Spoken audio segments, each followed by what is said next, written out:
দেখুন আমার চিরুনি পিঠাগুলা রেডি। আপনারা চাইলে বিভিন্ন ডিজাইন দিয়েও বানাতে পারেন। এই চিরুনি পিঠাটা আপনার শুধু তেলে ভেজে খেতে পারেন, অথবা সিরাপ দিয়েও খেতে পারেন, অথবা দুধে ভিজিয়ে খেতে পারেন। তো আমি কিভাবে বানিয়েছি সম্পূর্ণ ভিডিওটা আপনারা অবশ্যই দেখেছেন, আপনারা জানেন। তো এখন আমি বাকি টিপসটা আপনাদের সাথে শেয়ার করব অবশ্যই।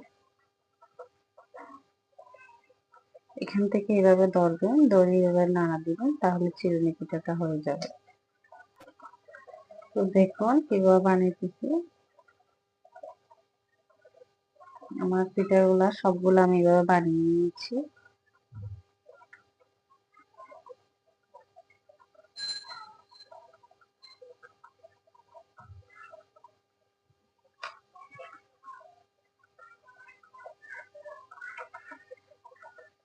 এভাবে করে সুন্দর করে বানিয়ে নেবেন।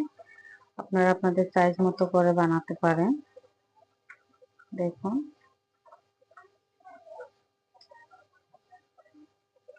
খুব সুন্দর করে বানিয়ে নিয়েছি আমি।